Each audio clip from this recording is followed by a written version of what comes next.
It's time for Dr. Rademaker's prescription for transformation. Let's tap into your own authentic genius and live the life you desire. You are now listening to Join Dr. Rademaker for an enlightened conversation about our brain intelligence, our body intelligence, and our energy intelligence. And now, here's your host, Dr. Bart Rademaker. So I'm Dr. Bart Rademaker, prescription for your transformation, real people, real conversations, and real success. And I had a little hiatus here because I've been traveling and the connections in different countries have been a little challenging. And what I've also been doing is some amazing interviews as well on social media about these incredible artists that are going up to the desert in a couple of weeks. Today is an important part. And this is very dear to my heart when it really comes down to, how is it that we get to evolve as human beings?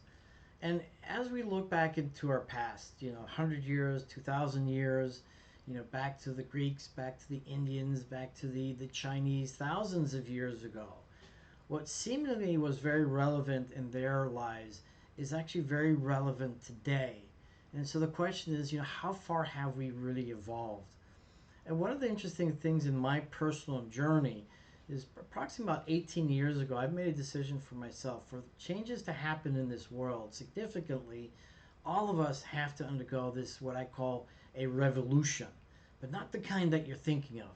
It's the individual revolution that we must undergo, is letting go of the misconceptions of the things that we've learned over the past.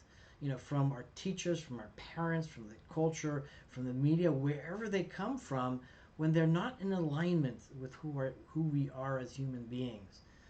And what's great is that in this process, I get to meet some amazing individuals. And one of my favorite individuals is I have the honor to be able to interview today. And a man of such diversity, such incredible insight in so many different dimensions of normal life, that then has the ability to integrate all of that and help us along our own path. But where it really gets pivotal is in this space where there are so many people out there understanding the need for personal development and personal growth and get super excited to get into that space, but then realize there's an incredible vacuum in front of them because they have no idea how to fill up that vacuum. So here's a man to embark on that exact challenge to help others help the rest of the world. Chad Cooper from Chad Cooper E Foundation.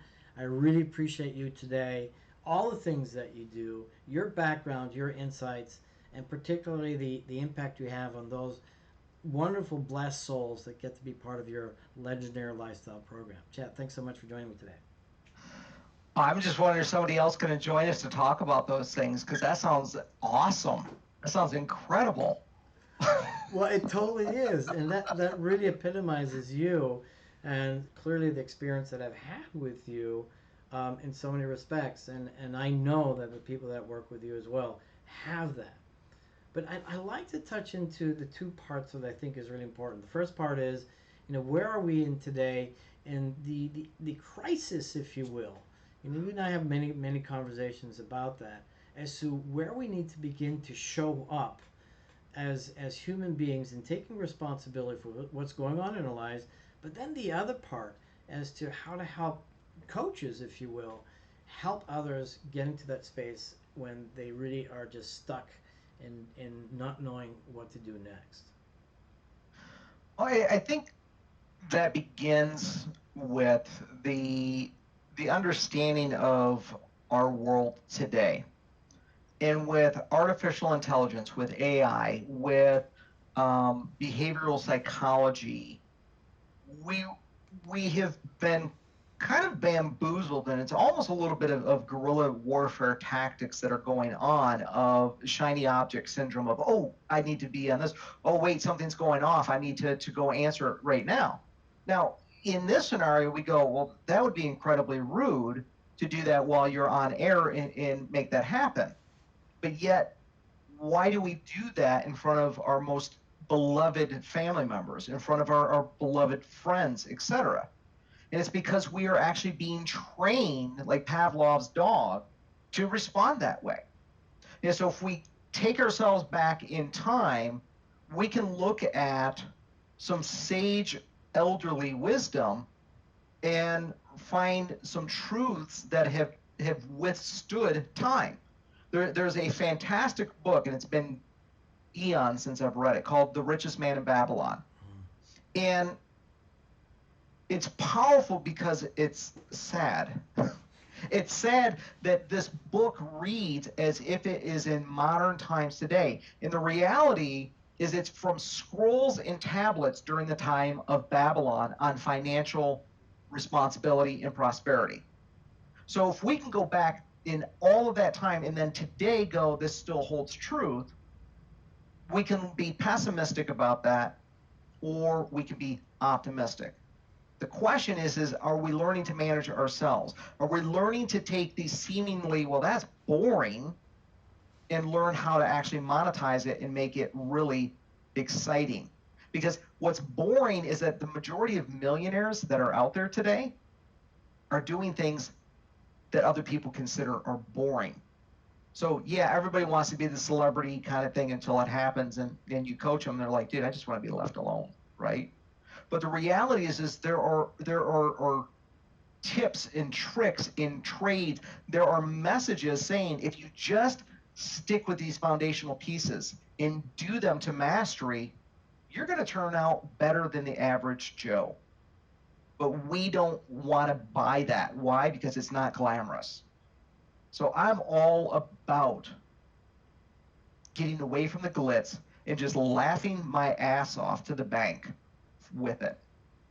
You know, it's so appropriate what you just said. And you know, when many of us, and not even just today, but you know, over time, you know, recognize somebody's incredible talent and somebody's incredible genius, and you know, some of these musical composers and other artists, and they're confronted, you know, with you know, people saying, you know, you're just amazing, and the response from those that are really authentically, you know, humble, if you will, say, well, you know, I was a klutz at one time, or at one time I just was just really bad at this. It's just that I put in many hours of boring work. And all these incredible athletes, and they also say this, and there's a great statement that I like, is that geniuses aren't born, right? Geniuses are made, and superstars are made. And so all of us, we have that opportunity.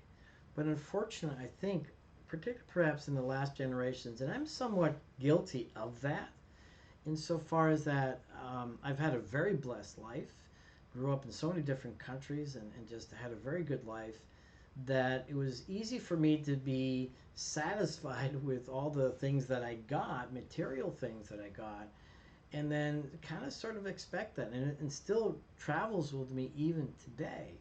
And so at times it's even a struggle for me just to get in that space of boring, doing that work, because that's really where the best reward is. So I think the trick with that is nobody wants to sign the roster for, hey, who wants to do something boring? And so we have to learn how to trick ourselves. And we're really good at letting the world of the internet trick us into taking something that's boring and making it exciting. I mean, the reality is how I've never played it, so I don't get it because I'm not gonna get suckered into it. Is Candy Crush? Mm-hmm. I mean, really? It knows exactly how to keep you hooked. Right. So if there's a science in doing that, we can apply that same science into what would seemingly be boring. And my trick in doing that is understanding the strength of your purpose. It's something that I keep circling back to and circling back to and circling back to again and again.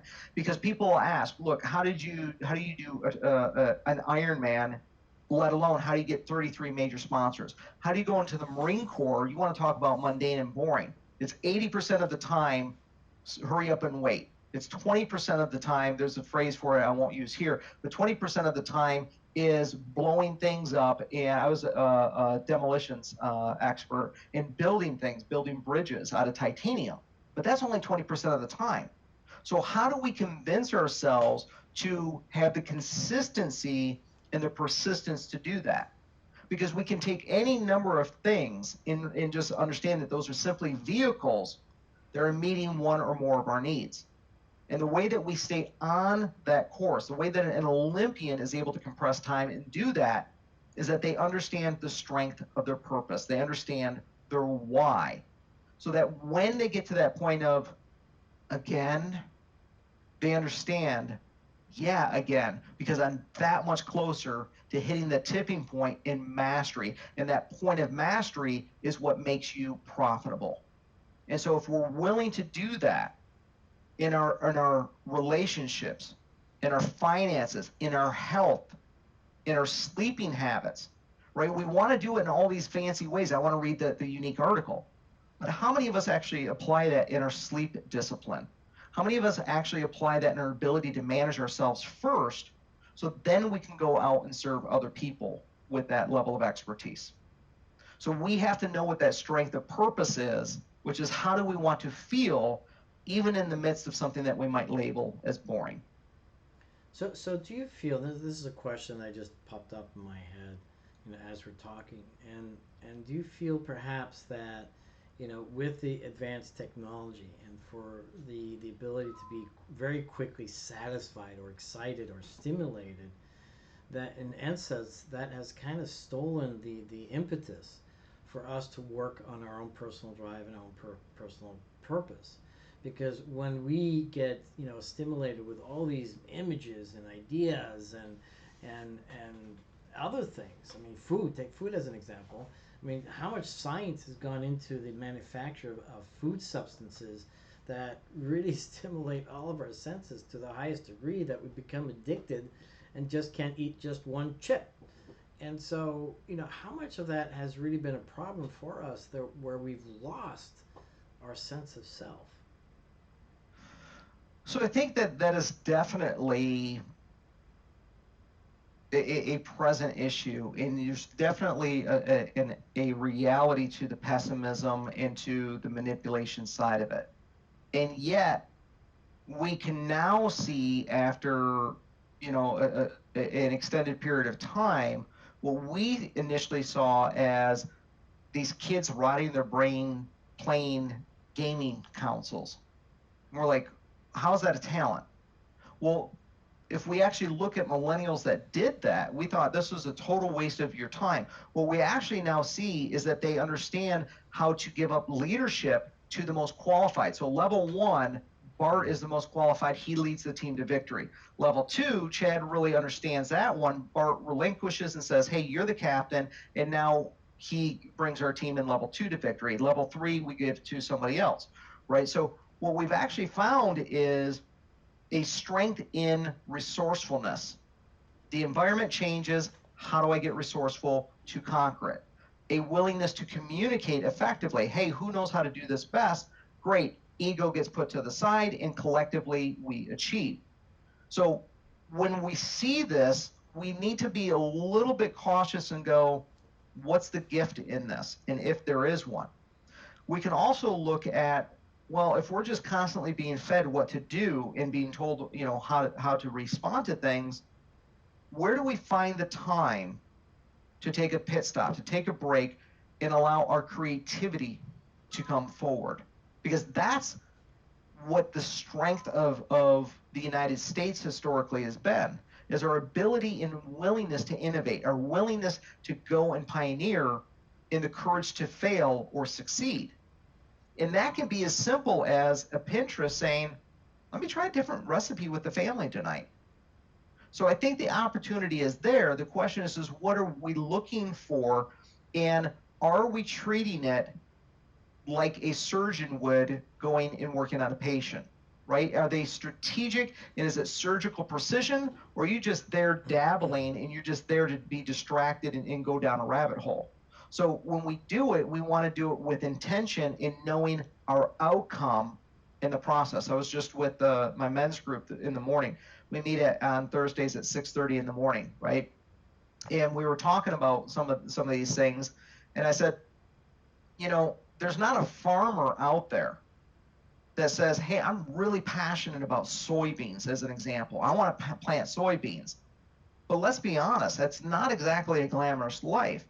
And what's boring is having to go out and weed the fields, having to till the fields, having to water and nurture that crop. But that's very much like our career, right? How many of us are actually going out and nurturing our career like it's a crop that we're going to harvest? But there's not a single farmer out there that goes in and says, I'm just going to plant some stuff, and doesn't have an exit strategy. So if we're using technology, we're using these things, before you step into it is to ask yourself, what's my exit strategy? If I'm starting a business, what's my exit strategy in that business? How am I going to sell it? Or how am I going to transition out, or whatever it is? Because a farmer knows exactly when they need to harvest, and exactly when the market is going to pay the most for that particular type of harvest. So if we go into it with that outcome in mind, then we have a chance for success. If we're just going into it to be distracted or procrastinate, you're screwed. And how many people are being screwed, do you think? The majority. Yeah. And that's also a symptom of the divorce rate, in a sense, because when you think of it, and I wouldn't say it's just video games as a result of that. I think it's so many factors. But we were having a conversation earlier on how easy it is for people just to give up, in a relationship, when in the past, and there's so much criticism of past relationships where this the inequality of relationships between man and woman, but no one actually really stops to ask, what was it like for the woman at that time, and what was it like for the man at that time? Nobody's around today to really answer those questions, and it's just assumed that that inequality was just bad. And so in today's world, what's interesting is that people are just seemingly wanting to give up. They're not going to do the work.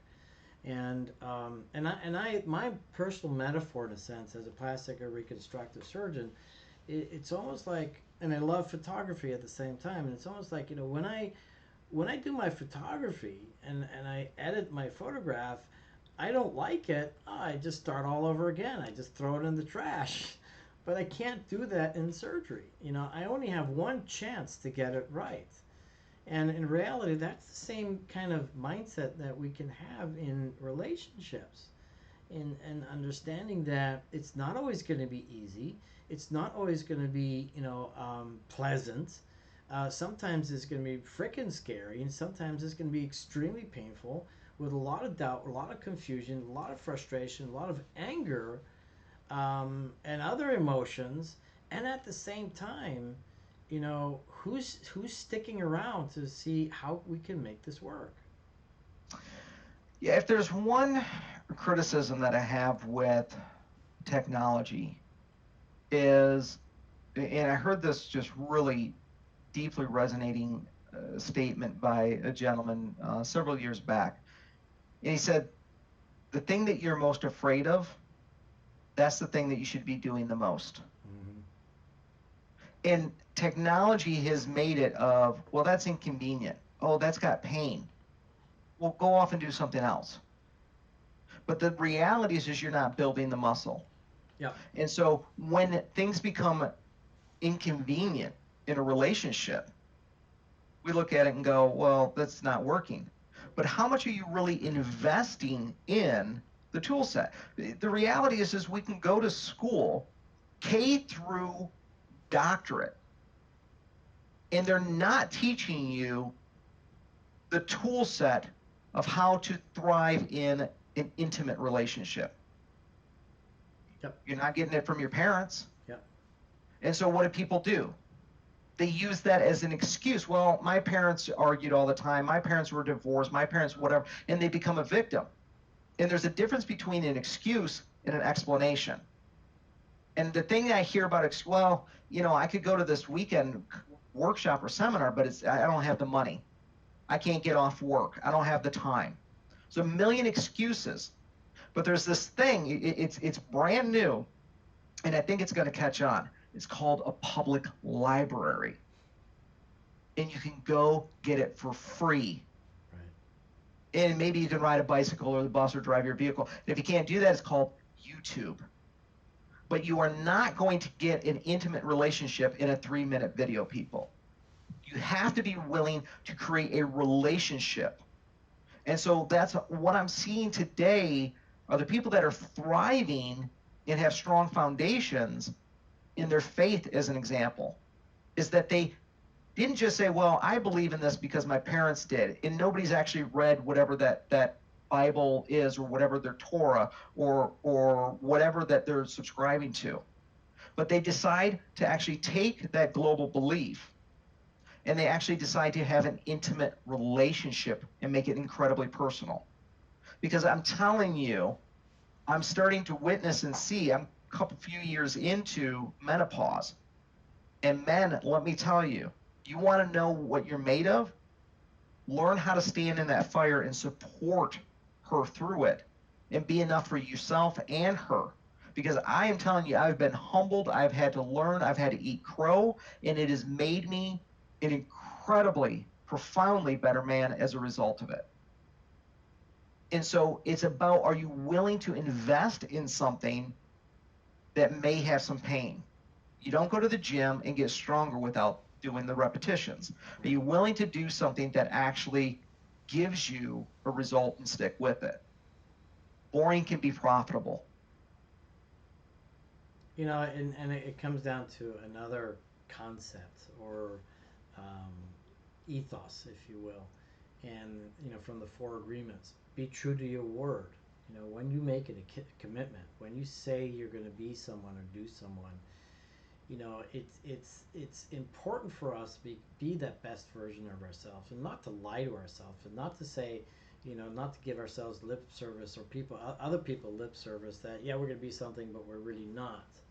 Because it's that integrity of our own soul that really allows us to experience life at its fullest, to have the fulfillment, have the pleasure, have the bliss, know, you know, that you're on the right track. There's no such thing as a good person and a bad person at the same time. Either you're good or you're bad.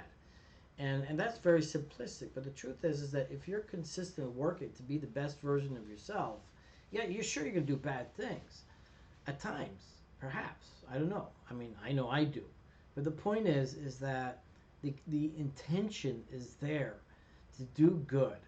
And when we get that call that says, you know, am I just escaping this? Am I just running away? You know, that's that space, as you basically said, where there's the most pain, that is that opportunity to really stand up, build the muscle, and become the best version of ourselves. And so and if you don't, you're going to repeat it. Yeah. But you're not only going to repeat it, but your soul is going to be, I don't know what the right word is, but it's going to be less. You're telling yourself that I'm not the man that I'm supposed to be. Yeah, I mean, I see in today's world that we have this opportunity that is long overdue. And that is just for women to show and demonstrate what they are capable of. Thank goodness, amen, it's been time since Egypt and Cleopatra, right?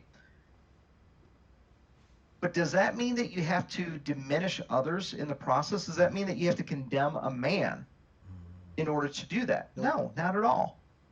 But we need to remember, and you know, I'll say something that's rather controversial.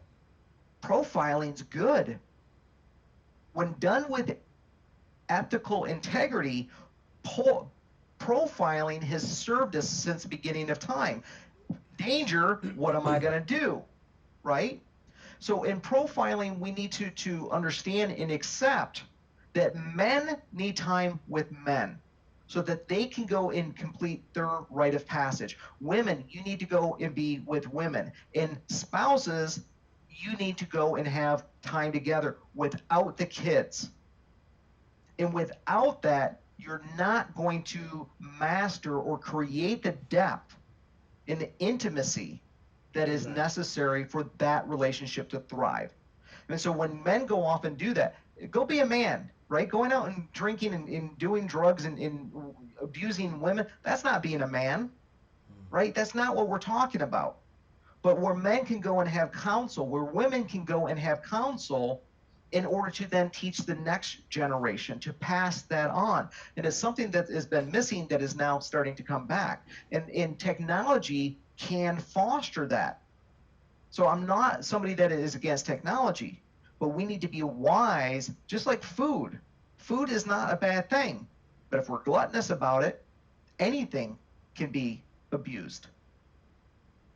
You know, and it's so true, and I like what you just said, because in today's world, and it's a sad state of affairs, how men are made to be wrong, how in fact anybody is made to be wrong, and unfortunately we see that a lot in politics, and it's irrespective of where you come from, what religion you are, what gender you are, what gender disposition you have. You know, whether you like it or agree with it or disagree with it, everybody's entitled to their own experience and their own model of the world. Whether it be good for them or not, that's actually their journey to do. And if anything, perhaps it's our job, or in fact our obligation, to support people when they're ready to make get the insights to do the work that they need to do to come to that insight that helps them serve them at a highest level. But at the end of the day, we have to own our own identity and work on that. And so the truth is whether you're straight or not, whether you're a man or a woman, you know, own that part of you. Yeah, it isn't a gender issue. No. It's a human condition issue. Yeah. And I'll see, you know, I have intentionally not been paying attention to the Democratic debates that have been going on. I'm not going to express what side I'm on. You know what side I'm on? I'm on the side that wins, side that actually can create change and impact that serves the majority. Not everyone, the majority, right? Because if you're trying to serve everybody, you're missing the point. You're not going to serve anybody. So I ignored a few of them, and I'm like, all right, I want to see what's going on in this one. This was the last one. And they're talking about the health care. And there's 10 of these candidates on stage. And finally, one of the candidates says, can we stop talking the Republican point on this? We're Democrats. We're not Republicans. Can we stop talking their points and actually talk Democratic points? And I went, what a missed opportunity. Because we can't talk these points that may be valid because they're the opposition. Since when is that the opposition? I thought that the opposition was what doesn't work. Right. But I thought that we played on the same team. I thought that the team was, as an elected official, how do we serve our constituents? How do we allow our voters to win? Instead of taking party sides and going, well, everybody seems to be talking about this, but this can't be our point because it came from them. That's the problem.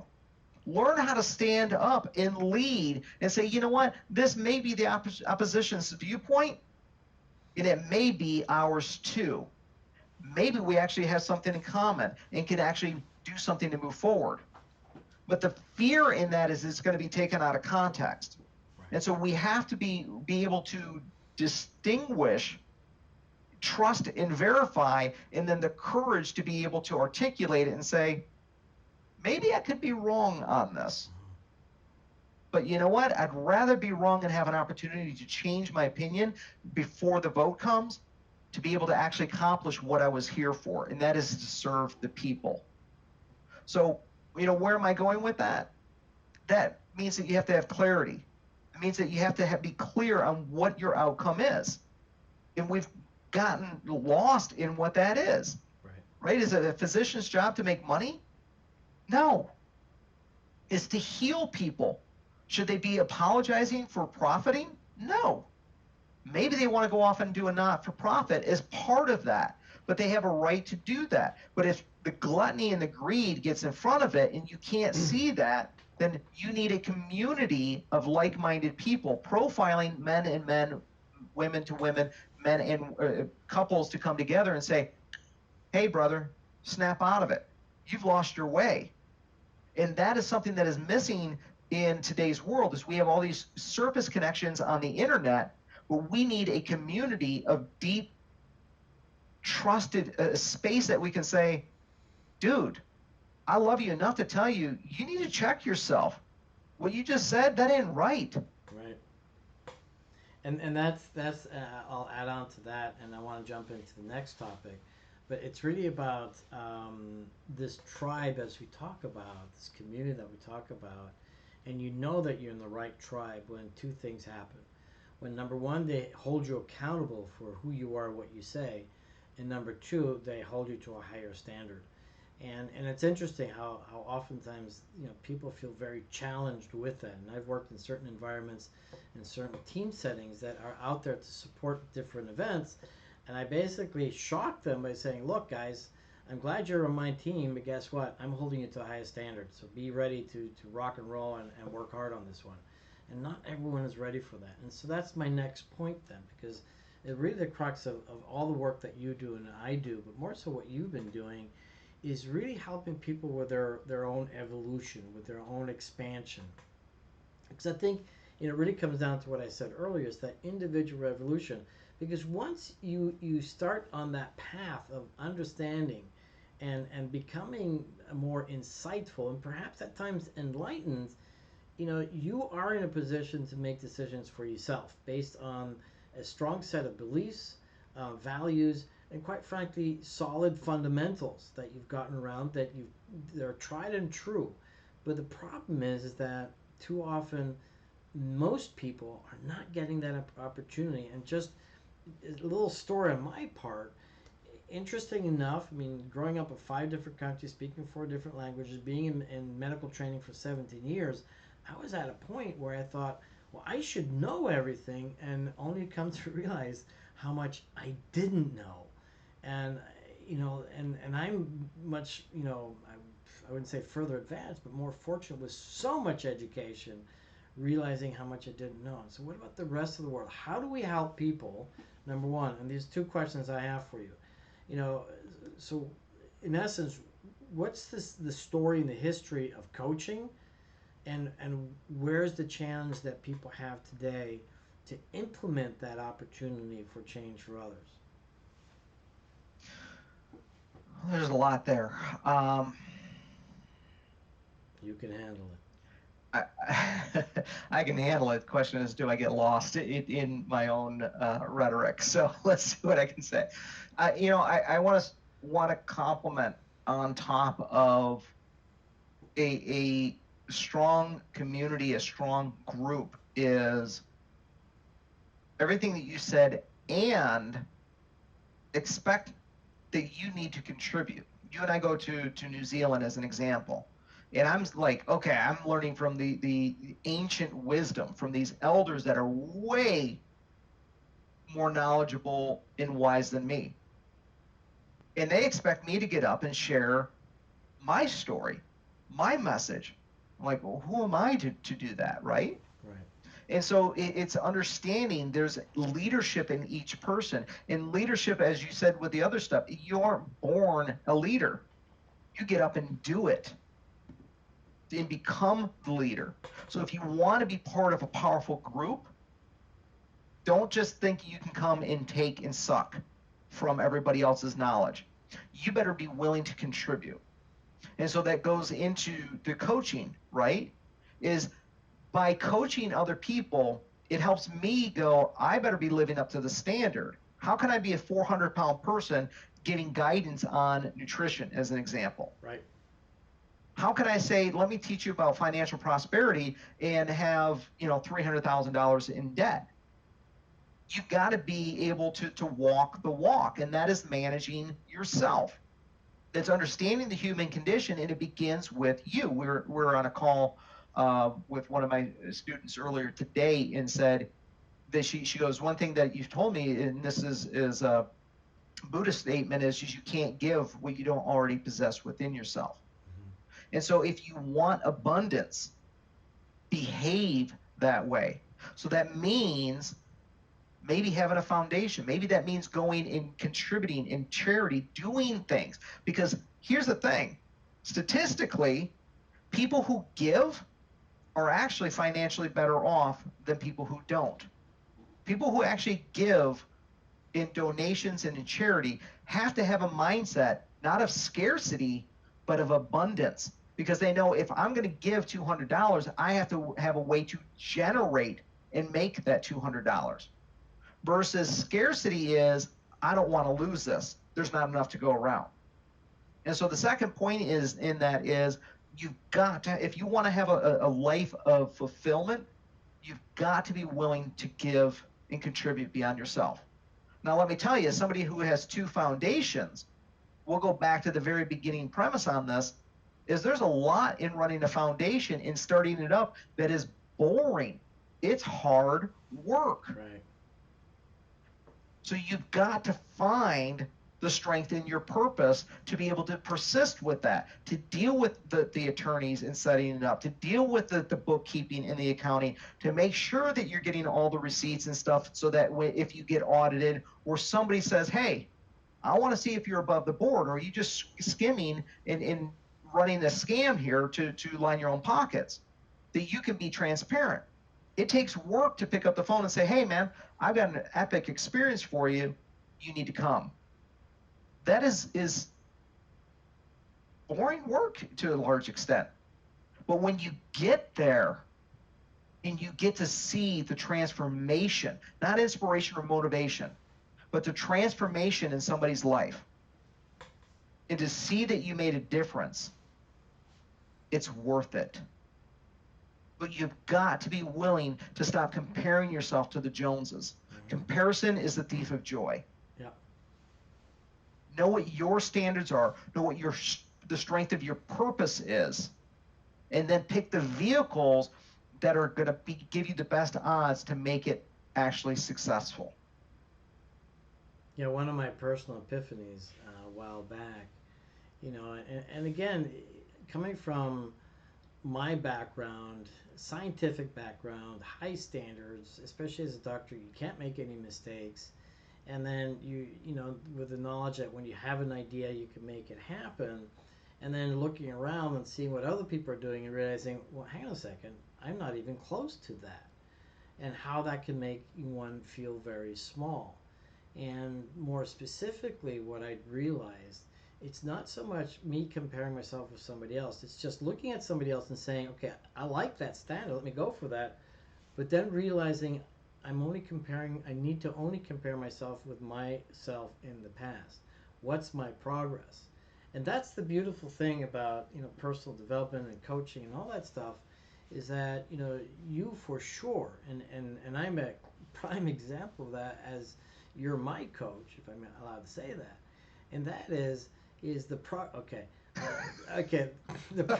I've made over time. And so I want to talk a little bit about that, because Sure. You're such a phenomenal coach, and you help so many different people. But now you're embarking on a whole new chapter, or perhaps it's expanding an older chapter. I don't know which one it is. So what is it that you feel that there's so many coaches out there, and truthfully, let's be fair. I mean, everybody has their unique talents, and they may not have all the training or the certifications and all that kind of stuff. But you said so yourself. We all need to be leaders. So if we all need to be leaders, then we also can be coaches too. But there comes a point where coaches don't progress. And what's the solution that you're coming up with? Well, I think that comes back to the boring piece as part of it. I think that there's this huge wave that people see the benefits of what coaching does. It makes them feel good. They get to actually see transformation. They get to see that they can change people's lives. So it can be very addictive and very compelling. I want to go do that. But I often say it's kind of like being a school teacher, public school teacher, right? Is I'm really passionate about teaching. Well, how many public school teachers do you see making 7, 8 figures? None. Right? So how many do you see that were public school teachers that found a niche, something very simple, and found a lot of people that needed it? And so part of it is make a decision, whatever you decide to do. Don't be a hobbyist. Commit. It's a business. It's not a hobby. Now, I can go back to the very beginning when I was in undergrad. I was going to go to grad school, and I had a fantastic mentor and advisor, and said, well, what do you want to do? I said, well, I'm going to go to be a psychologist, right? I want to be the psychologist that could write the prescriptions and be able to write the drugs. And she's like, okay, well, are there any other, yeah, I got like these 5 other jobs that I could go do. She's like, well, what are they? I'm like, well, it's in computers, it's in IT. Well, what are they offering? And so I told her, I said, well, the lowest paying one is this. She goes, so why is that a problem? I said, well, it's something I enjoy doing. It's something I know really well, but that's a hobby of mine. She goes, well, let me put it to you this way, Chad. In the 15 years that I've been doing psychology, your entry level position is going to make more than I do in 15 years of this profession. And so I went, I can go do something I love and make a crap load of money. Right. I got enough problems myself. I don't have time to deal with everybody else's. So I went off and did that. Now that has come full circle in coaching, because the reality is the thing that really gets me excited is I like talking about this thing called the map of consciousness, where I bring in all of these people that are incredible masters and saw a pattern and said that they all line up. That's like level 700 stuff, right? And it's like reprogramming the brain, not for the average Joe. I love to go into that. I love to tell people things that, make me look smart and things that make people's lives change. And I keep on hearing people that are like, dude, you're in the wrong business. I mean, yeah, you have clients for years. You do this really well. And the reality is yeah, I have celebrity clients, right? I have professional athletes as clients. And those are going to be the few and far between. The ones that actually pay the bills, the corporate ones are great. But the everyday ones are just everyday people kind of thing. And so we have to be real about what it means to be a coach. But as part of that, it's, okay, I got certified as a coach. Now what? It's kind of like you come out of college, you got a degree. That doesn't mean squat today. So what's your niche? What's your contribution that puts you at the top of the resume? So great, you know how to coach, but do you know how to run a business? Oh, wait, ICF didn't teach me how to run a business. Did it teach you how to actually get clients? Well, no. Did it teach you how to market? No. You know how to do that? Does it teach you how to close a client? Well, no. So what I found is I don't want to do any of that. I don't want to market. I don't want to teach people how to market. I don't want to teach people how to sell. What I do know how to do, and I was like, really, this is what people are going to pay for? So what we consider boring can be profitable. Is what I do really, really well is I know how to set up a solopreneur or small business person's infrastructure. As a professional life coach, you better have a grade A quality phone system, headset system, because if it's constantly being interrupted, you're breaking rapport and you're breaking trust, and you will not retain that client.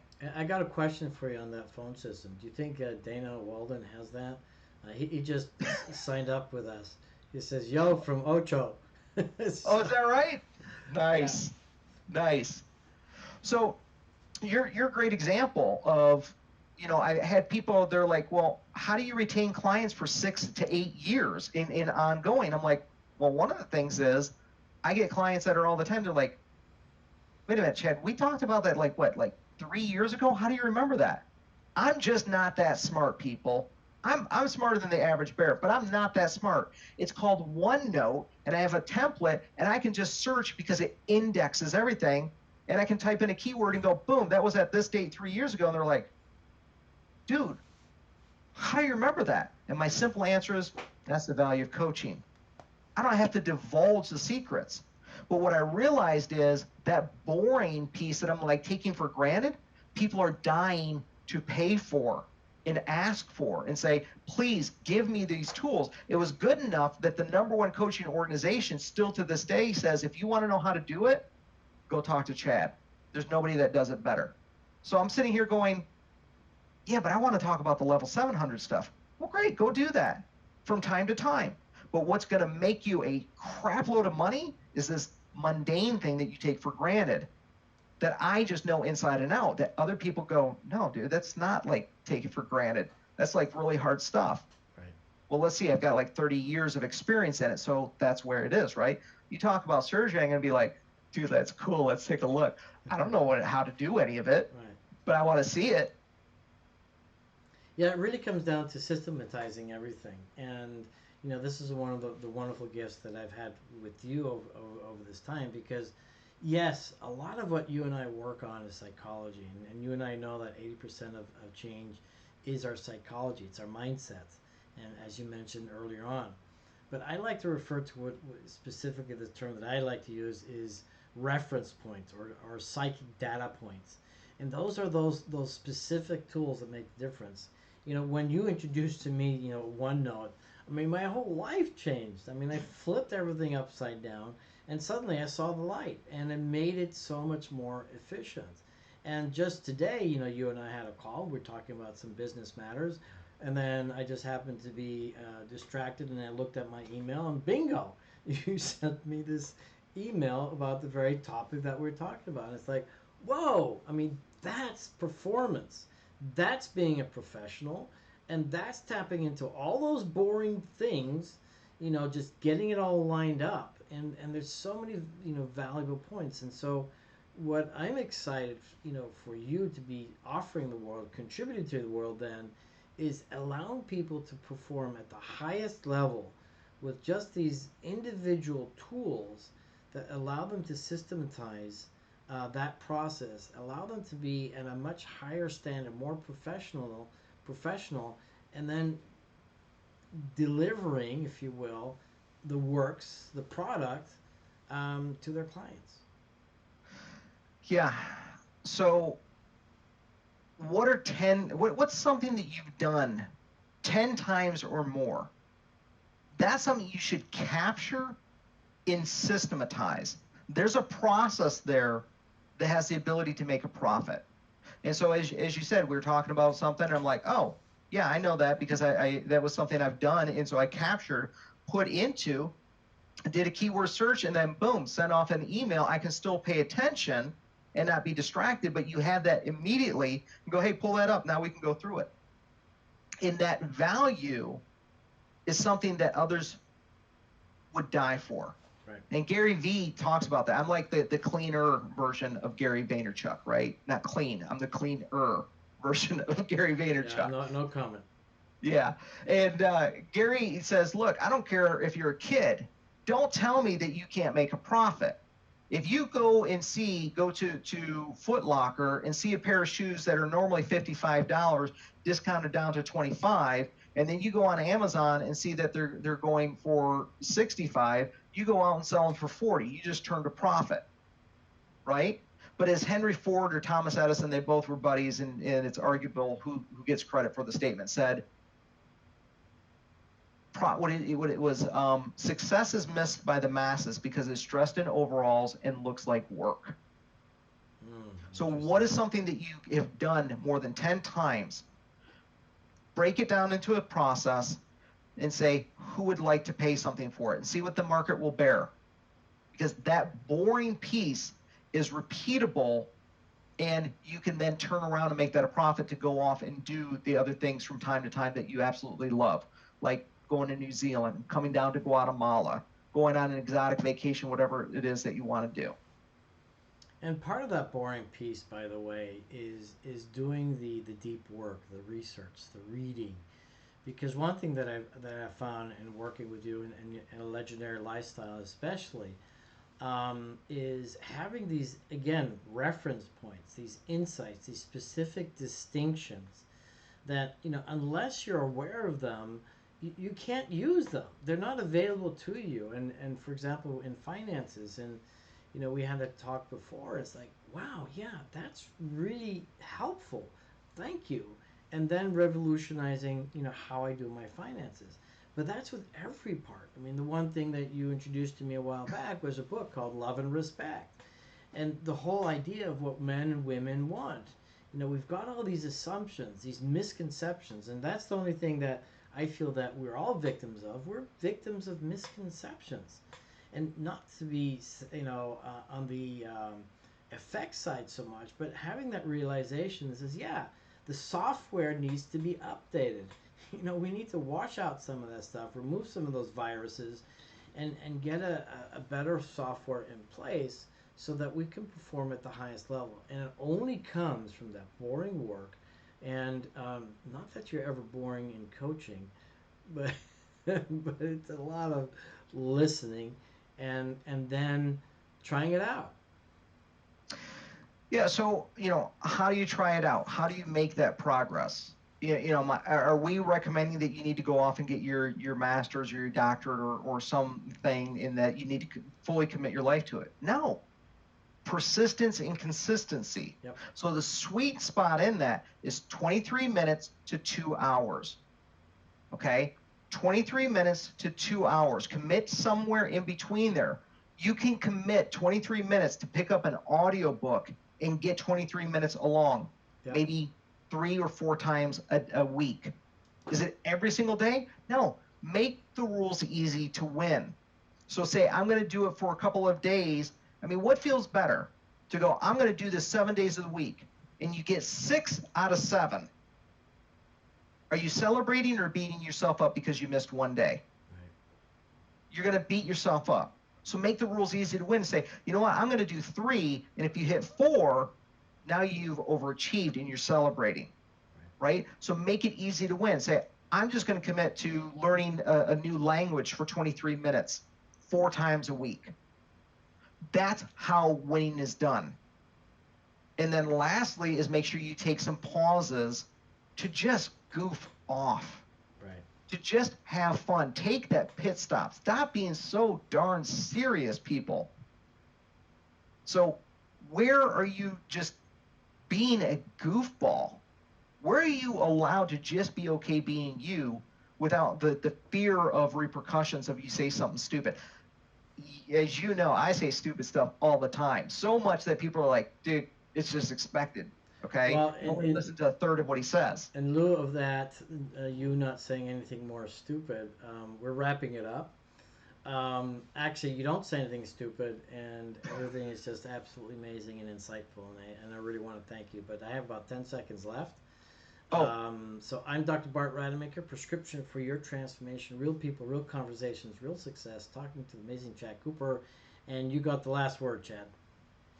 Bye-bye. Thank you. It's time for Dr. Rademaker's prescription for transformation. Let's tap into your own authentic genius and live the life you desire. You are now listening to Join Dr. Rademaker for an enlightened conversation about our brain intelligence, our body intelligence, and our energy intelligence. And now, here's your host,